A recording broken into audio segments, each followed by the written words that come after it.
그날 아침도 여느 때처럼 시작됐습니다. 새벽 5시에 눈을 뜨고 남편이 남기고 간 빈 침대를 정리하며 자식들이 오지도 않는 집을 쓸고 닦았습니다.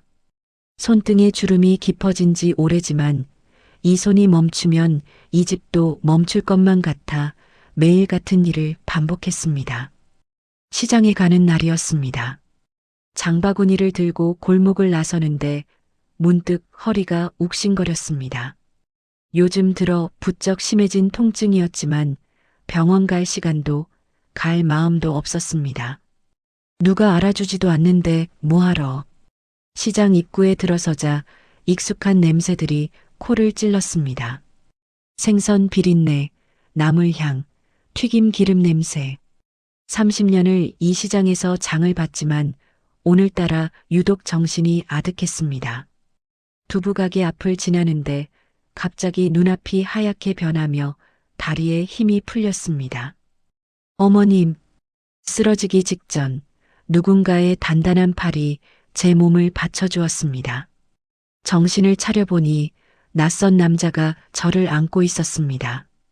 40 전후로 보이는 단정한 인상의 남자였습니다. 그런데 이상했습니다. 그의 눈빛이 놀란 사람의 그것이 아니었습니다. 마치 기다리고 있었다는 듯한. 괜찮으세요? 병원 가셔야 할 것 같은데요. 남자의 목소리는 부드러웠지만 저를 바라보는 시선은 묘하게 깊었습니다.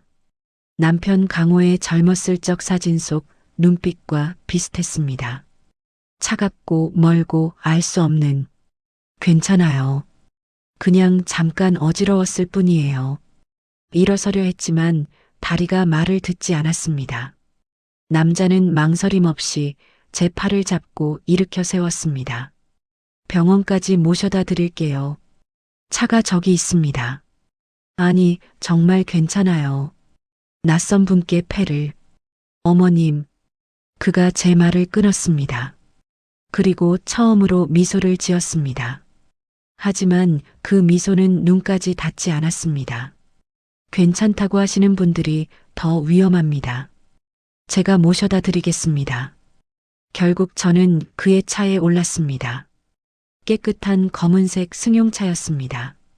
차 안에는 은은한 라일락 향이 났습니다. 강호가 좋아하던 향이었습니다. 이상하다. 왜 하필 이 향일까? 병원까지 가는 내내 남자는 백미러로 저를 힐끗힐끗 쳐다봤습니다. 관심이 아니라 관찰하는 눈빛이었습니다. 마치 오래전부터 저를 알고 있었다는 듯한. 실례지만 혹시 절 아세요? 제 질문에 남자는 잠시 멈칫했습니다. 그리곤 다시 부드러운 미소를 지었습니다. 아닙니다. 그냥 우리 어머니가 생각나서요. 병원에 도착하자 남자는 접수까지 도와줬습니다. 검사 결과는 다행히 큰 문제가 없었어요. 빈혈과 과로였습니다. 의사는 충분한 휴식을 취하라고 했지만 그게 어디 마음대로 되는 일인가요? 정말 감사합니다. 성함이라도 알려주시면. 최준혁입니다. 최준혁? 그 이름을 들었을 때 왜인지 가슴 한편이 서늘해졌습니다. 하지만 이유를 알 수 없었습니다. 저 최준혁이라고 합니다. 혹시 불편하신 게 있으면 언제든 연락 주세요. 그는 명함을 건넸습니다. 깔끔한 흰색 명함에 최준혁 프리랜서 컨설턴트라고 적혀 있었습니다. 이렇게 도움을 받았는데 제가 뭘 어떻게. 조심히 가세요, 어머님. 그가 말했습니다. 하지만 제가 돌아서는 순간 그의 표정이 변했습니다. 저는 보지 못했지만 등 뒤로 느껴지는 시선이 있었습니다. 차갑고 무겁고 오래 머무는. 집으로 돌아오는 길, 저는 계속 뒤를 돌아봤습니다. 아무도 없었습니다. 하지만 왜인지 누군가 저를 지켜보고 있다는 기분을 떨칠 수 없었습니다. 현관문을 열고 들어서자 텅 빈 거실이 저를 맞이했습니다. 민수도 은지도 오지 않았습니다. 강호가 세상을 떠난 지 석 달이 지났지만 이 집은 여전히 강호의 냄새로 가득했습니다. 담배 냄새, 약 냄새, 그리고 알 수 없는 쓸쓸함의 냄새. 정말이지 나는 이 집에서 뭐란 말인가. 부엌으로 들어가 물을 마시는데 가방 속 명함이 눈에 들어왔습니다. 최준혁? 그 이름을 다시 읽으며 문득 이상한 생각이 들었습니다. 왜 저 사람은 내가 쓰러지기 직전 정확히 그 자리에 있었을까? 그날 밤 저는 잠을 이루지 못했습니다. 어둠 속에서 천장을 바라보며 오늘 일을 곱씹었습니다. 준혁의 눈빛, 그의 차가운 미소, 그리고 라일락 향. 뭔가 잘못됐습니다. 뭔가 시작되고 있었습니다. 하지만 그게 무엇인지 저는 아직 몰랐습니다. 다음 날 아침 현관 앞에 도시락 보온 가방이 놓여 있었습니다. 처음엔 민수나 은지가 보낸 줄 알았습니다. 하지만 메모지를 보는 순간 심장이 멎는 것 같았습니다. 식사 꼭 잘 챙겨 드세요. 최준혁 드림. 가방을 열자 따끈한 미역국과 잡곡밥, 정갈하게 담긴 반찬들이 나왔습니다. 손이 많이 간 음식이었습니다. 혼자 사는 남자가 만들었다고 하기엔 너무 정성스러웠습니다. 이상하다. 왜 이렇게까지. 하지만 배는 고팠고 음식은 따뜻했습니다. 숟가락을 들었습니다. 미역국을 한 입 떠넣는 순간 눈물이 났습니다. 강호가 살아있을 때도 자식들이 곁에 있을 때도 아무도 저를 위해 아침을 차려준 적이 없었습니다. 낯선 사람한테 이런 대접을 받다니. 그날 이후 준혁의 도시락은 매일 아침 현관 앞에 놓여 있었습니다. 사흘째 되던 날 저는 참지 못하고 문을 열었습니다. 계단 아래에서 올라오던 준혁과 눈이 마주쳤습니다. 아, 어머님. 괜찮으세요? 이렇게까지 하실 필요 없어요. 정말 부담스러워서. 부담 가지지 마세요. 그냥 제가 하고 싶어서 하는 겁니다. 그의 미소는 여전히 부드러웠습니다.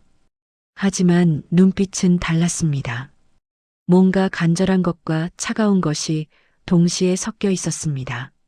그래도 어머님, 준혁이 한 걸음 다가왔습니다. 그리고 낮은 목소리로 말했습니다. 혼자 사시는 거 알고 있습니다. 그리고 가족들이 자주 오지 않는다는 것도요. 순간 등골이 서늘해졌습니다. 이 사람은 어떻게 제 사정을 알고 있는 걸까요? 시장에서 자주 뵀거든요. 항상 혼자 장 보시고 무거운 짐 들고 힘들어 하시는 거 봤습니다. 그는 웃었습니다. 하지만 그 웃음이 왜인지 섬뜩했습니다. 친절한데 차갑고 따뜻한데 먼. 일주일이 지났습니다. 준혁은 도시락뿐만 아니라 가끔 집 앞까지 찾아와 안부를 물었습니다. 전구가 나갔다고 하자 바로 사다 갈아 끼워줬고 수도꼭지가 샌다고 하자 공구까지 가져와 고쳐줬습니다. 준혁 씨, 이러시면 안 돼요. 제가 뭐라고. 어머님, 이런 말씀 드려도 될까요? 준혁이 공구함을 정리하며 말했습니다. 고개를 들지 않은 채. 어머님 보면 제 어머니가 생각납니다. 평생 혼자 힘들게 사셨거든요. 아, 아버지 없이 저 혼자 키우느라 평생을 고생하셨어요. 그래서 어머님처럼 혼자 계신 분들 보면 그냥 지나칠 수가 없습니다. 그의 목소리에 진심이 담겨 있었습니다. 하지만 동시에 뭔가 감춰진 것도 있었습니다. 어느 날 저녁 준혁이 차를 가져왔습니다. 작은 보온병에 담긴 쌍화차였습니다. 요즘 날씨가 쌀쌀해서요. 따뜻하게 드세요. 거실에 앉아 차를 마시는데 문득 강호의 젊은 시절 사진이 눈에 들어왔습니다. 준혁의 시선도 그리로 향했습니다. 남편분이세요? 네. 석 달 전에 돌아가셨어요. 많이 힘드시겠어요. 준혁의 눈빛이 사진에 오래 머물렀습니다. 그리고 그 순간 저는 이상한 걸 발견했습니다. 준혁의 눈빛에 슬픔이 아닌 다른 감정이 서려 있었습니다. 원망? 아니면 그리움? 준혁 씨, 혹시 시간이 늦었네요. 이만 가보겠습니다. 준혁은 갑자기 자리에서 일어났습니다. 평소와 달리 서두르는 모습이었습니다. 조심히 들어가세요, 어머님. 문을 나서는 준혁의 뒷모습을 보며 저는 알 수 없는 불안에 휩싸였습니다. 그의 친절은 진짜였습니다. 하지만 동시에 그 이면에 뭔가 숨겨진 것이 있었습니다. 그날 밤 잠자리에 누워 생각했습니다. 준혁이 강호의 사진을 볼 때의 표정, 그의 차가운 눈빛, 그리고 제 사정을 너무 잘 알고 있다는 점. 이 사람은 대체 누구일까? 왜 나한테 이렇게 잘해주는 걸까? 며칠 뒤 민수에게 전화가 왔습니다. 엄마, 요즘 집 앞에 낯선 남자 온다며? 이웃 아주머니가 그러던데. 아, 그냥 시장에서 알게 된 사람인데 도시락 좀 갖다 줘서. 엄마, 조심하세요. 요즘 노인 상대로 사기치는 사람 많아요. 민수의 말에 가슴이 철렁했습니다. 사기? 설마 이렇게 친절한 사람이? 알았어, 조심할게. 전화를 끊고 저는 준혁이 준 명함을 다시 꺼내봤습니다. 최준혁, 프리랜서 컨설턴트. 인터넷에 검색해봤지만 아무것도 나오지 않았습니다. 이상하다. 정말 이상해. 그날 밤 꿈을 꿨습니다. 강호가 나타나 뭐라고 말하는 꿈이었습니다. 하지만 목소리가 들리지 않았습니다. 그저 강호의 얼굴이 점점 준혁의 얼굴로 변해갔습니다. 깨어났을 때 베개가 눈물로 젖어 있었습니다. 나는 대체 뭘 두려워하는 걸까? 준혁의 친절은 계속됐습니다. 하지만 그 친절이 따뜻할수록 저는 점점 더 불안해졌습니다. 마치 폭풍 전의 고요 같았습니다. 뭔가 다가오고 있었습니다. 뭔가 드러나려 하고 있었습니다.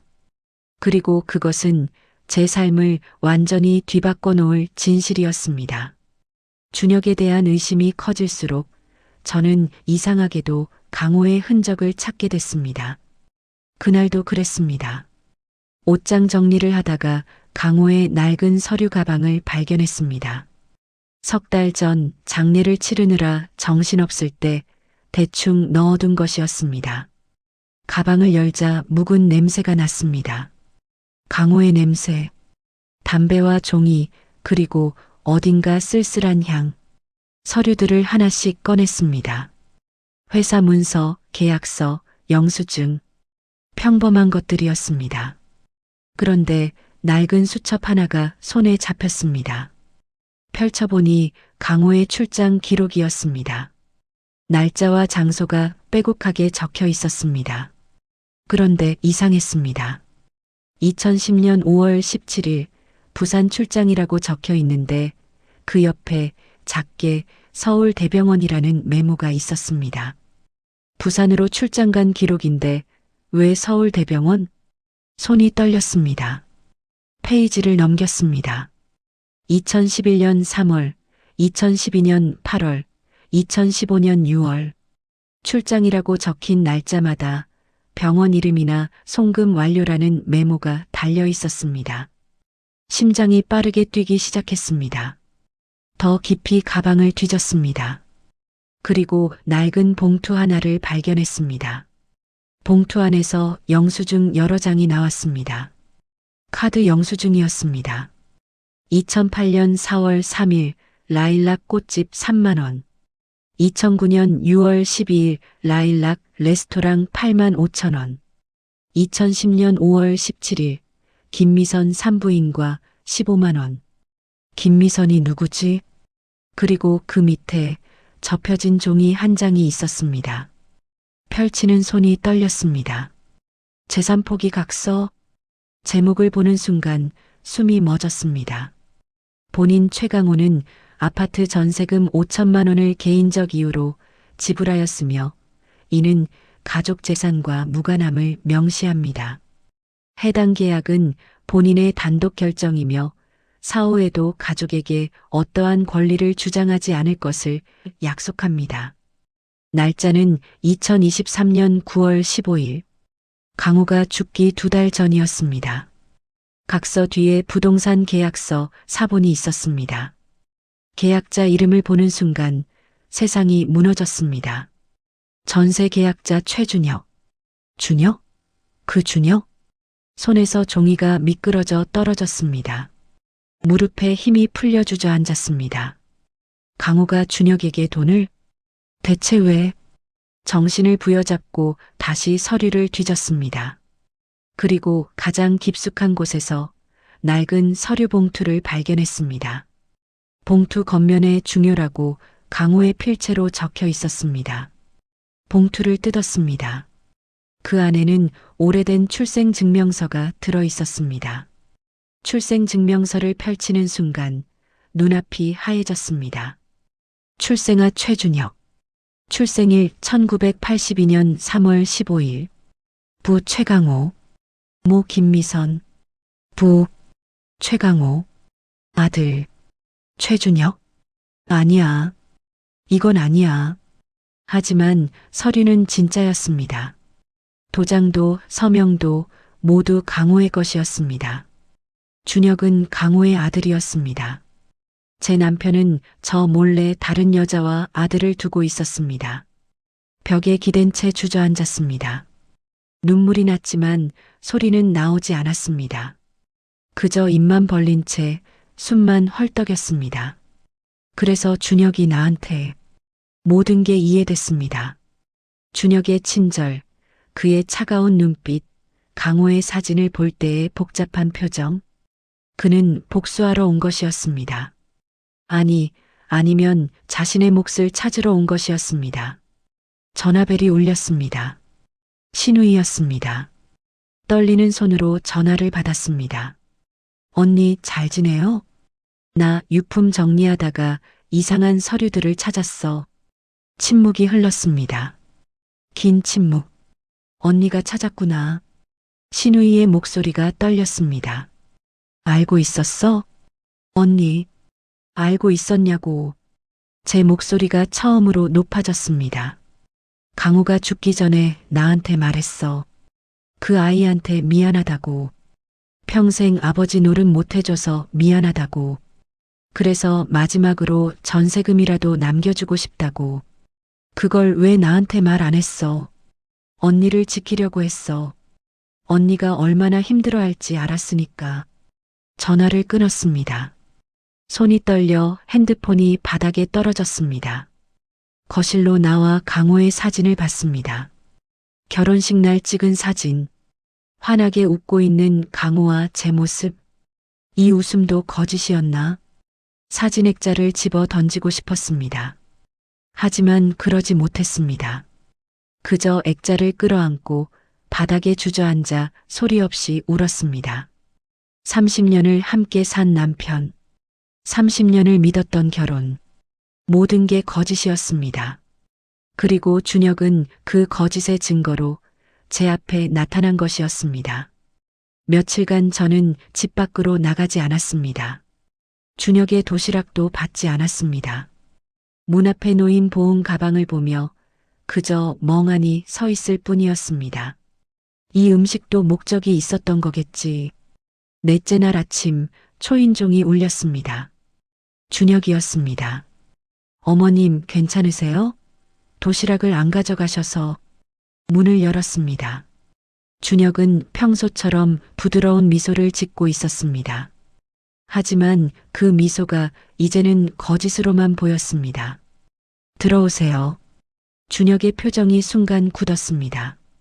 제 목소리가 달랐으니까요. 더 이상 감사하는 목소리도 따뜻한 목소리도 아니었습니다. 거실로 들어온 준혁 앞에 저는 출생증명서를 내밀었습니다. 이게 뭐예요? 준혁의 얼굴에서 미소가 사라졌습니다. 그는 서류를 보지도 않았습니다. 그저 저를 바라봤습니다. 차갑고 깊고 알 수 없는 눈빛으로. 보시면 알 것 같은데요, 어머님. 어머님. 그 호칭이 이제는 가시처럼 아팠습니다. 당신이 강호의 아들이라는 게 사실인가요? 네. 대답은 짧고 명확했습니다. 변명도 설명도 없었습니다.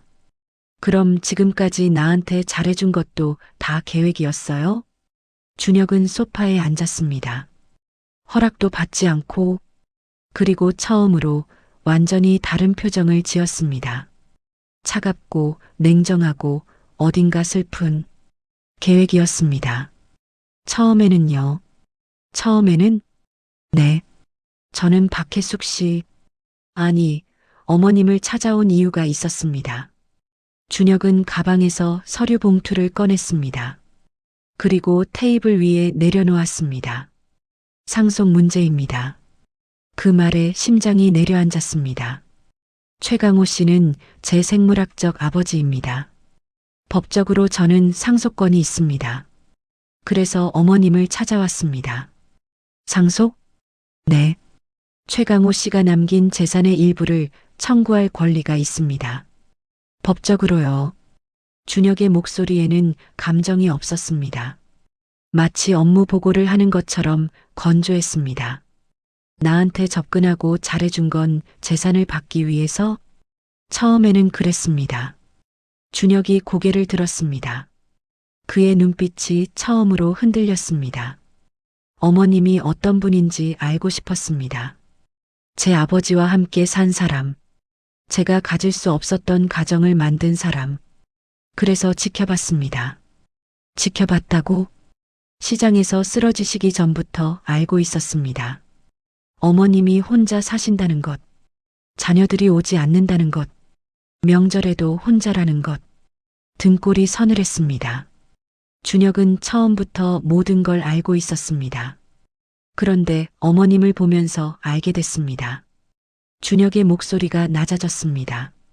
어머님도 저처럼 버려진 사람이라는 걸. 뭐라고요? 최강호 씨는 어머님한테도 좋은 남편이 아니었던 것 같습니다. 자녀분들도 어머님을 소중히 여기지 않는 것 같고요. 가슴이 철렁했습니다. 그의 말이 진실이었으니까요. 그래서 복잡해졌습니다. 처음엔 그냥 재산만 받고 떠나려 했는데 준혁이 저를 똑바로 봤습니다. 그의 눈에 처음으로 진심이 보였습니다. 어머님을 보니까 제 어머니가 보였습니다. 아버지 없이 혼자 저를 키우며 평생을 외롭게 사신 제 어머니가요. 그래서 혼란스러웠습니다. 미워해야 하는데 미울 수가 없었습니다. 침묵이 흘렀습니다. 시계 소리만 째깍째깍 들렸습니다. 하지만 준혁이 다시 차가운 표정으로 돌아왔습니다. 제 감정과 별개로 상속 문제는 처리되어야 합니다. 저는 법적 권리가 있습니다. 얼마나 원하는 건데요? 최강호 씨가 남긴 재산의 법정 상속분입니다. 정확히 계산하면 약 1억 8천만 원 정도 됩니다. 숨이 막혔습니다. 강호가 남긴 재산은 아파트와 예금을 합쳐 약 5억 정도였습니다. 그중 3분의 1이 넘는 금액이었습니다. 제가 일주일 드리겠습니다. 준혁이 일어섰습니다. 일주일 안에 답을 주세요. 합의를 하실 건지 아니면 법적 절차를 밟을 건지. 만약 내가 거부하면 법원에 상속 재산 분할 청구를 하겠습니다. 그러면 더 복잡해집니다. 어머님의 자녀분들도 알게 될 테고요. 민수와 은지가 알게 된다.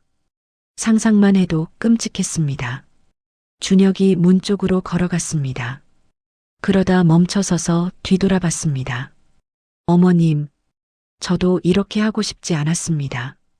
하지만 저는 42년을 최강호의 아들이라는 이름 없이 살았습니다.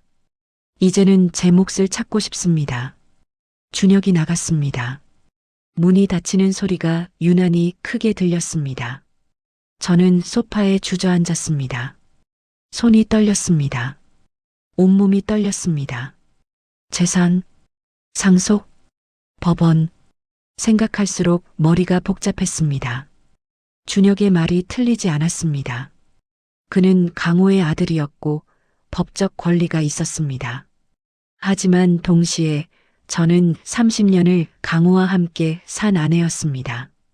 이 재산은 제가 평생을 바쳐 지켜온 것이었습니다. 그날 밤 저는 처음으로 강우를 원망했습니다. 죽은 사람을 원망하는 게 죄인 줄 알면서도 멈출 수가 없었습니다. 당신 왜 나한테 말하지 않았어? 왜 혼자 다 정리하고 가려고 했어? 창밖을 보니 준혁의 차가 아직 아파트 아래에 서 있었습니다. 그는 차 안에서 고개를 숙이고 있었습니다. 그의 어깨가 떨리는 것 같았습니다. 이틀 동안 저는 아무에게도 말하지 못했습니다. 민수에게 전화해야 할지, 은지에게 말해야 할지 고민만 했습니다. 하지만 입이 떨어지지 않았습니다. 이걸 어떻게 말하지? 아빠한테 다른 아들이 있었다고. 셋째 날 저녁 더 이상 참을 수 없어 민수를 불렀습니다. 은지도 함께 오라고 했습니다. 엄마, 무슨 일이야? 목소리가 안 좋던데. 민수가 먼저 도착했습니다. 은지는 30분 뒤에 왔습니다. 엄마, 갑자기 왜? 뭔 일 있어? 두 아이가 소파에 나란히 앉았습니다. 저는 그 앞에 서서 떨리는 손으로 출생증명서를 내밀었습니다. 이게 뭐야? 민수가 서류를 받아들었습니다. 읽는 그의 얼굴이 점점 굳어갔습니다. 엄마, 이게 진짜야? 응. 아빠 유품 정리하다가 찾았어. 은지가 서류를 빼앗아 봤습니다. 그녀의 손도 떨렸습니다. 최준혁? 이 사람이. 응. 최근에 나한테 접근한 사람이야. 도시락 갖다 주고 집안일 도와주고. 그 사람이 바로 아빠의 아들. 민수가 중얼거렸습니다. 하지만 그의 표정이 이상했습니다. 놀란 것 같으면서도 놀라지 않은 것 같았습니다. 민수야, 너 이거 처음 보는 거 맞지? 침묵. 민수야. 엄마. 민수가 고개를 들었습니다. 그의 눈빛에 죄책감이 서려 있었습니다. 사실은 뭐? 우리 알고 있었어. 세상이 멈췄습니다. 뭐라고? 엄마, 미안해. 우리 진작에 말했어야 했는데. 은지도 고개를 숙였습니다. 아빠가 돌아가시고 한 달쯤 지났을 때 그 사람이 연락 왔어. 최준혁이라고. 자기가 아빠 아들이라고. 그걸 알고 있었다고? 목소리가 떨렸습니다. 아니, 온몸이 떨렸습니다. 엄마한테 말하면 충격받을까봐. 충격? 지금 내가 더 충격받았어. 너희가 나한테 숨겼다는 게. 제 목소리가 처음으로 커졌습니다. 민수가 얼굴을 감쌌습니다.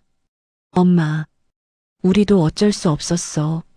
그 사람이 갑자기 나타나서 상속 얘기하고 법적으로 권리가 있다고 하니까. 그래서 우리가 제안했어. 제안? 은지가 떨리는 목소리로 말했습니다. 돈을 주기로 했어. 대신 엄마한테는 절대 말하지 말라고. 우리 가족한테 접근하지 말라고. 가슴이 무너졌습니다. 얼마? 5천만 원. 그리고 더 이상 우리 가족한테 연락하지 않는다는 각서를 쓰기로 했어. 그 사람이 받았어? 아니. 민수가 고개를 저었습니다. 거절했어. 돈은 필요 없고 그냥 자기 아버지가 어떻게 살았는지 알고 싶다고. 그래서 엄마를 지켜보게 됐나 봐. 그래서 준혁이 나한테. 모든 게 연결됐습니다. 준혁의 접근, 그의 친절, 그의 차가운 눈빛. 너희는 나를 뭐라고 생각한 거야? 엄마, 대답해. 너희는 나를 뭐라고 생각했어? 은지가 울먹였습니다. 엄마를 지키려고 했어. 엄마가 더 이상 상처받지 않게. 지키려고? 나한테 거짓말하면서? 일어섰습니다. 더 이상 이 자리에 있을 수 없었습니다. 엄마, 어디가? 나가야겠어. 너희 얼굴 보기 싫어. 엄마. 민수가 제 팔을 잡았습니다. 엄마, 우리가 잘못했어. 하지만 엄마 생각해서 한 거야. 엄마가 평생 아빠 때문에 힘들어했잖아. 이제라도 편하게 살았으면 해서. 편하게? 제 목소리가 쓰게 나왔습니다. 나는 30년을 속고 살았어. 남편한테도, 이제는 자식들한테도. 내가 이 집에서 뭐야? 그냥 재산 지키는 허수아비야?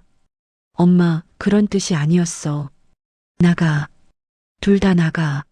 엄마, 나가라고. 두 아이가 떠났습니다. 문이 닫히고 다시 혼자가 됐습니다. 저는 바닥에 주저앉아 울었습니다. 소리내서 처음으로 정말이지. 나는 이 가족에서 뭐란 말인가. 남편은 30년을 거짓으로 살았고 자식들은 저를 무시했고 심지어 준영마저도 목적을 갖고 접근했습니다. 나한테 진심이었던 사람이 있긴 했을까?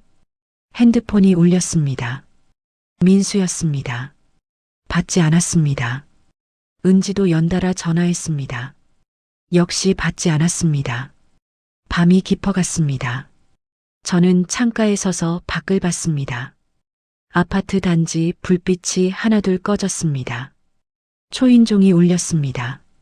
민수나 은지겠거니 싶어 무시했습니다.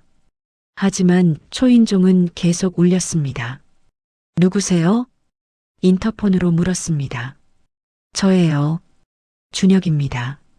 심장이 멎었습니다. 왜 왔어요? 어머님, 집에서 나오신 걸로 알고 있습니다. 아드님이 연락하셨어요. 민수가? 안 만나요. 돌아가세요. 제발 잠깐만이라도. 준혁의 목소리가 떨렸습니다. 문을 열었습니다. 준혁이 계단에 서 있었습니다. 그의 얼굴에는 눈물 자국이 있었습니다. 들어오세요. 준혁이 들어왔습니다. 하지만 소파에 앉지 않고 그냥 서 있었습니다. 제 탓입니다. 제가 욕심을 부렸습니다. 상속 때문에 어머님 가족을 망가뜨렸습니다. 준혁이 무릎을 꿇었습니다. 제가 사라지겠습니다. 상속도 포기하겠습니다. 그러니 제발 자녀분들과 화해하세요. 일어나요.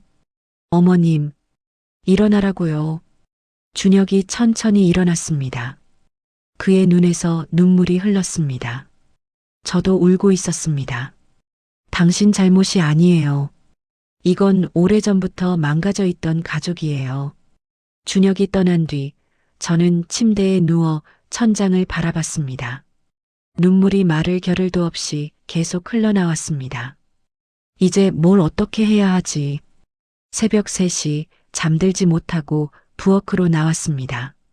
물을 마시려는데 준혁이 며칠 전에 갖다 준 쌍화차 봉지가 눈에 들어왔습니다. 손이 저절로 움직여 물을 끓이고 차를 우렸습니다. 따뜻한 김이 올라왔습니다. 한 모금 마시는 순간 눈물이 또 흘렀습니다. 왜 이렇게 따뜻할까? 왜 이 사람 손길은 이렇게 따뜻할까? 핸드폰을 집어들었습니다. 준혁의 번호를 찾았습니다. 통화 버튼을 누르려다가 멈췄습니다. 내가 지금 뭐 하는 거지? 하지만 손가락은 이미 버튼을 누르고 있었습니다. 신호음이 길게 울렸습니다. 받지 않을 거라 생각했습니다. 그런데 5번째 신호음에서 전화가 연결됐습니다. 어머님? 준혁의 목소리는 잠에서 깬 듯 낮고 쉬었습니다. 미안해요. 깨웠나 봐요. 아니에요. 괜찮습니다. 무슨 일이세요? 그냥 말이 나오지 않았습니다. 왜 전화했는지 저도 몰랐습니다. 혹시 지금 많이 힘드세요? 제가 가도 될까요? 아니에요. 괜찮아요. 어머님 목소리가 떨리고 있어요. 준혁의 말에 다시 눈물이 났습니다. 30분만 기다려주세요. 제가 갈게요. 전화가 끊겼습니다. 저는 차를 마시며 창밖을 봤습니다. 어둠 속에 가로등만 외롭게 빛나고 있었습니다. 정확히 25분 뒤 초인종이 울렸습니다. 문을 열자 준혁이 서 있었습니다. 급하게 나온 듯 머리가 헝클어져 있었습니다. 손에는 편의점 봉지를 들고 있었습니다. 따뜻한 우유랑 빵 좀 사왔습니다. 새벽이라 이것밖에 없어서 거실로 들어온 준혁은 조심스럽게 우유를 데웠습니다. 그리고 제 앞에 조용히 놓았습니다. 드세요. 조금이라도 드셔야 해요. 저는 우유를 마셨습니다. 따뜻했습니다. 준혁이 제 맞은편에 앉았습니다. 아무 말도 하지 않았습니다. 그저 제가 우유를 다 마실 때까지 조용히 기다렸습니다. 준혁 씨, 네, 어머님. 당신은 왜 그렇게 살았어요? 준혁의 눈빛이 흔들렸습니다. 무슨 말씀이신지. 돈을 받을 수 있었잖아요. 민수와 은지가 5천만 원을 줬다며. 왜 거절했어요? 준혁이 잠시 침묵했습니다. 그리곤 천천히 입을 열었습니다. 저는 돈이 필요했던 게 아닙니다. 그럼 인정받고 싶었습니다. 준혁의 목소리가 떨렸습니다. 제 평생 단 한 번도 아버지를 불러본 적이 없습니다. 학교 가족란에 아버지 이름을 쓸 수 없었습니다. 친구들이 아버지 얘기할 때 저는 그냥 조용히 있어야 했습니다. 어머니가 힘들게 일하시는 걸 보면서 언제나 생각했습니다. 내게도 아버지가 있다면. 준혁의 눈에서 눈물이 떨어졌습니다. 그런데 아버지는 계셨습니다. 다만 저를 아들로 인정하지 않았을 뿐이죠. 제 가슴도 무너졌습니다. 어머니가 돌아가신 게 3년 전입니다. 돌아가시기 전에 하신 말씀이 준혁아, 내 아버지를 만나봐라. 그분도 힘들었을 거야 라고 하셨습니다. 그래서 아버지를 찾아갔습니다. 병원에 입원해 계셨더라고요. 암이었습니다. 준혁이 고개를 숙였습니다. 하지만 저는 병실 문 앞에만 서 있다가 돌아왔습니다. 들어갈 용기가 없었습니다. 그리고 일주일 뒤 부고를 받습니다. 그래서 나를 찾아온 거였어요? 네. 처음에는 복수하고 싶었습니다. 저를 버린 아버지, 그리고 아버지와 함께 행복하게 살았을 어머님이 미웠습니다. 준혁이 저를 똑바로 봤습니다. 하지만 알게 됐습니다. 뭐요? 어머님도 행복하지 않으셨다는 걸. 어머님도 저처럼 외롭고 버려지고 인정받지 못했다는 걸. 가슴이 터질 것 같았습니다. 시장에서 혼자 무거운 짐 들고 힘들어 하시는 모습, 명절에도 혼자 집에 계신 모습, 자녀분들이 오지 않아도 그냥 참고 계신 모습, 그걸 보면서 제 어머니가 생각났습니다. 그래서 미울 수가 없었습니다. 오히려 어머님을 지켜드리고 싶었습니다. 준혁이 일어나 무릎을 꿇었습니다. 제가 어머님의 아들이 되면 안 될까요? 뭐라고요? 법적으로가 아니라 진짜로요. 어머님도 혼자시고 저도 혼자입니다. 우리 가족이 되면 안 될까요? 눈물이 쏟아졌습니다. 멈출 수가 없었습니다. 준혁도 울고 있었습니다. 제 손이 저절로 움직여 준혁의 머리를 쓰다듬었습니다. 강호가 죽은 뒤 처음으로 누군가를 안아주고 싶었습니다. 일어나요. 일어나요, 준혁 씨. 준혁이 천천히 일어났습니다. 저는 그를 끌어안았습니다. 당신도 힘들었겠어요. 두 사람은 그렇게 한참을 울었습니다. 같은 사람에게 버려진 두 사람이 같은 아픔을 나누며 처음으로 서로를 위로했습니다.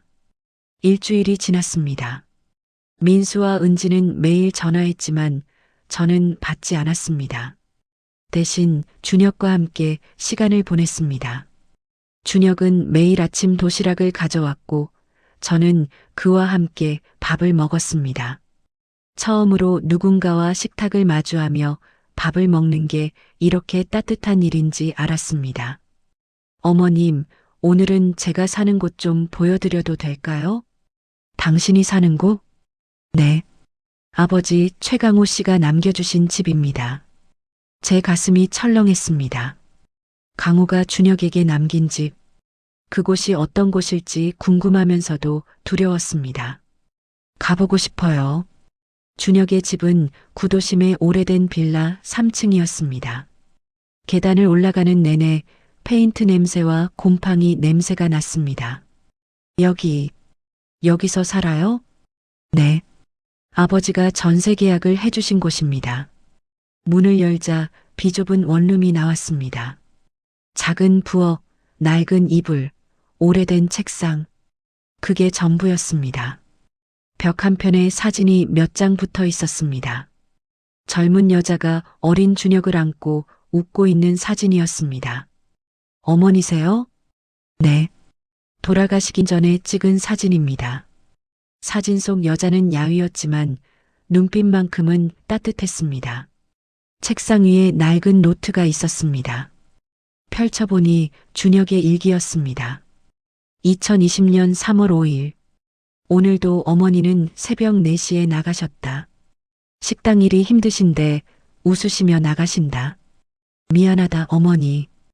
2022년 8월 17일. 어머니가 쓰러지셨다. 병원에서 말기암이라고 했다. 아버지가 있었다면 어머니가 이렇게 힘들지 않았을 텐데. 손이 떨렸습니다. 눈물이 났습니다. 책상 서랍을 열자 강호가 직접 쓴 전세 계약서 사본이 있었습니다. 강호의 필체로 준혁에게라고 적혀 있었습니다. 강호, 당신은 왜 이렇게 비겁했어?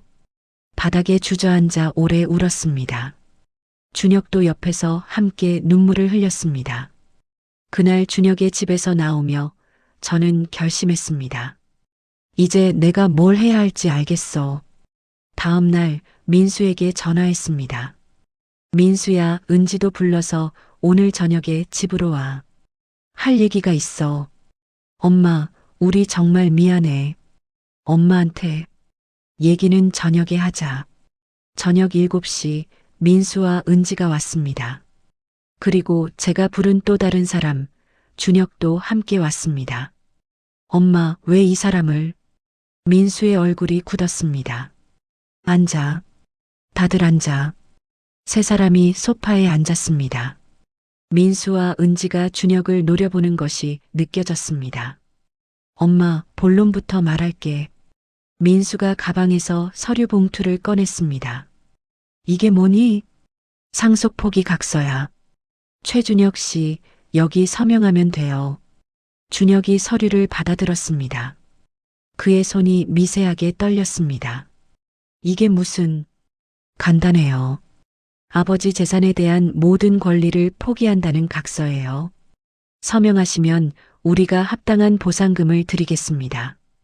민수야. 제가 소리쳤습니다. 뭐 하는 거야? 엄마, 이게 최선이야. 법적으로 싸우면 우리 가족 다 망가져. 합의금 주고 깔끔하게 정리하는 게 서로에게 좋아. 합의금이 얼마인데? 7천만 원.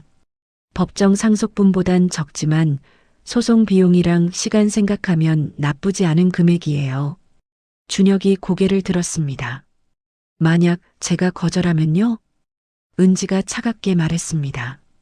법정에서 봐야죠. 우리도 변호사 선임했어요. 혼외 자식의 상속권을 최대한 축소시킬 거예요. 아버지가 평생 부양 의무를 이행하지 않았다는 증거들도 확보했고요. 은지야, 너까지. 엄마, 이해해 주세요. 우리도 가족이 있어요. 애들 교육비도 있고 살아가야 하는데. 그래서 이렇게 하는 거야? 위협으로? 민수가 서류를 준혁 앞으로 밀었습니다. 최준혁 씨, 현명한 선택하세요. 여기 서명하시면 일주일 안에 돈 드립니다. 거절하시면 법정에서 최소 1년은 싸워야 할 거예요. 준혁의 얼굴이 창백해졌습니다. 그는 서류를 보며 입술을 깨물었습니다. 준혁 씨, 은지가 덧붙였습니다. 솔직히 말할게요. 아버지는 당신을 단 한 번도 아들로 인정한 적 없어요. 출생신고도 안 했잖아요. 그냥 죄책감에 전세금 좀 준 게 전부예요. 그런데 이제 와서 상속권 주장하는 게 양심적이라고 생각하세요? 은지, 제가 벌떡 일어섰습니다. 당장 그만해. 엄마, 우리가 현실적으로. 현실? 너희가 말하는 현실이 이거야? 사람을 이렇게 대하는 게 현실이야? 민수가 준혁을 똑바로 봤습니다. 최준혁 씨, 마지막으로 묻겠습니다. 서명하시겠습니까? 말겠습니까? 침묵이 흘렀습니다. 준혁의 손이 펜을 향해 움직였습니다. 안 돼. 제가 준혁의 손을 붙잡았습니다. 서명하지 마. 절대로. 민수야, 은지야. 저는 두 아이를 똑바로 봤습니다. 나는 결정했어. 아빠가 남긴 재산 전부 준혁 씨한테 줄 거야. 뭐? 민수가 벌떡 일어섰습니다. 엄마, 정신 차려. 그게 무슨 소리야? 들었잖아. 전부 준혁 씨한테 준다고. 그럼 엄마는? 우리는? 너희는 이미 충분히 받았어. 아빠가 살아있을 때 학비도, 결혼 자금도, 집 장만할 때 돈도 다 받았잖아. 은지가 울먹이기 시작했습니다. 엄마 그래도 이건 너무해. 우리가 아빠 진짜 자식인데. 진짜 자식? 제가 비웃었습니다. 진짜 자식이 엄마를 속여? 엄마 몰래 거래하려고 해? 사람 앞에서 상속 포기 각서 내밀며 협박해? 엄마, 너희가 준혁 씨한테 한 집 봤어. 비밀 유지 조건으로 돈 주겠다고 한 것도 알아. 그런데 이 사람은 거절했어. 왜? 돈이 필요한 게 아니라 가족이 필요했으니까. 민수가 주먹을 쥐었습니다. 그래도 우리가 평생 함께 산 가족인데. 가족? 저는 준혁을 봤습니다. 가족은 혈연이 아니야. 내 손을 잡아준 사람이 가족이야. 내가 힘들 때 찾아와 준 사람이 가족이야. 준혁의 눈에서 눈물이 흘렀습니다. 이 사람은 매일 나한테 도시락 갖다 줬어. 집안 고장 난 거 고쳐줬어. 내가 올 때 옆에 있어줬어. 너희는? 아빠 죽고 나서 몇 번이나 왔어? 은지가 고개를 떨구었습니다. 일주일 안에 유산 정리 서류 준비할 거야. 이 집도 예금도 전부 준혁 씨 명의로 할 거야. 엄마는 어디서 살 건데? 준혁 씨랑 살 거야. 우리 둘이 작은 가게라도 하나 하면서. 모두가 얼어붙었습니다. 민수가 떨리는 목소리로 물었습니다. 엄마 진심이야? 그래. 태어나서 처음으로 내 뜻대로 하는 거야. 그럼 우리는 이제 너희가 진심으로 뉘우치면 그때 다시 생각해 볼게. 하지만 지금은 아니야. 나가줄래? 은지가 울면서 일어섰습니다. 엄마 우리가 정말 잘못했어요. 알아. 하지만 지금은 시간이 필요해. 나도 너희도. 두 아이가 떠났습니다. 준혁만 남았습니다. 준혁이 상속 포기 각서를 찢었습니다. 그리고 제 손을 잡았습니다. 어머님, 정말 괜찮으세요? 응. 이제야 속이 시원해. 감사합니다. 고마워할 것 없어. 당연한 일을 한 거니까. 창밖에는 봄비가 내리고 있었습니다. 라일락 향기가 희미하게 퍼졌습니다. 6개월이 흘렀습니다. 봄이 지나고 여름이 왔고 다시 가을이 왔습니다. 그리고 지금 겨울 초입의 어느 오후입니다. 저는 작은 카페 창가에 앉아 밖을 바라보고 있습니다. 이 카페는 준혁과 제가 함께 연 곳입니다. 라일락이라는 이름을 붙였습니다. 강호가 생전에 좋아했던 꽃이었습니다. 그가 준혁의 어머니를 처음 만난 꽃집 이름도 라일락이었고 두 사람이 자주 갔던 레스토랑 이름도 라일락이었습니다. 처음엔 그 이름이 아팠습니다. 하지만 지금은 다릅니다. 이제 라일락은 강호의 죄책감이 아니라 우리의 새로운 시작을 의미합니다. 어머님, 주문 들어왔어요. 주방에서 준혁이 얼굴을 내밉니다. 앞치마를 두른 모습이 익숙해졌습니다. 알았어.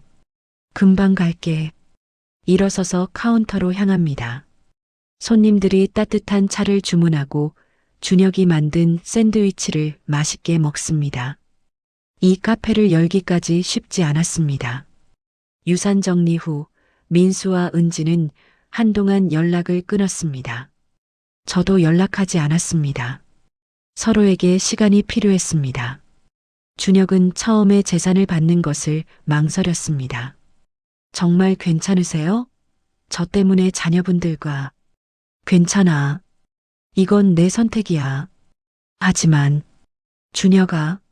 저는 처음으로 준혁을 이름으로 불렀습니다. 존칭 없이.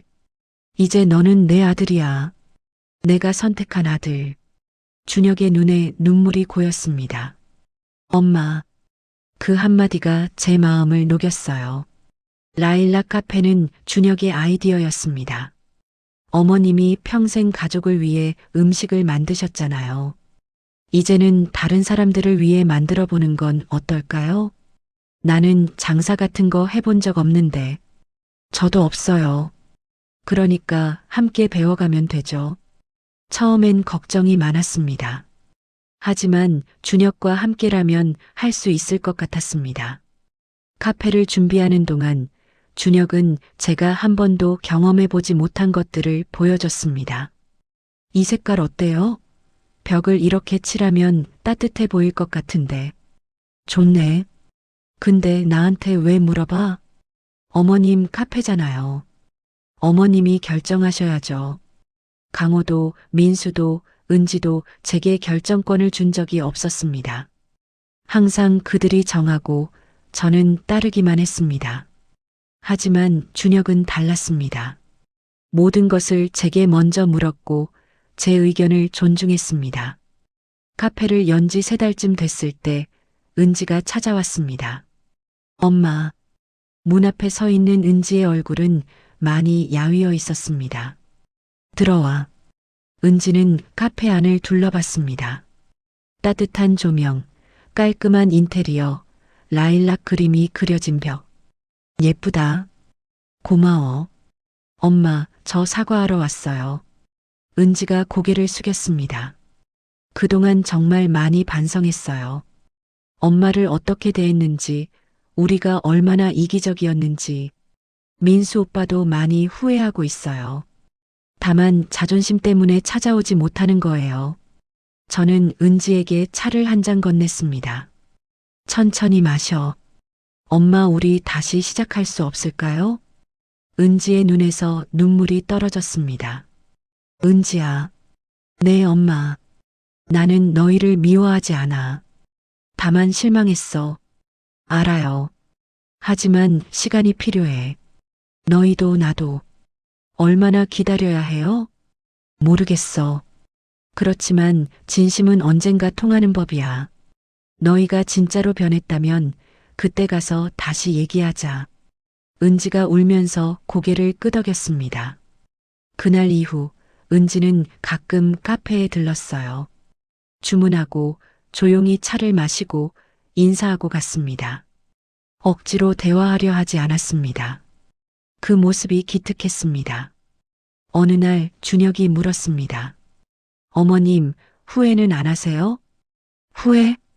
저는 카페 안을 둘러봤습니다. 손님들의 웃음소리, 따뜻한 차 향기, 그리고 옆에서 빵을 굽고 있는 준혁. 아니, 전혀. 준혁이 웃었습니다.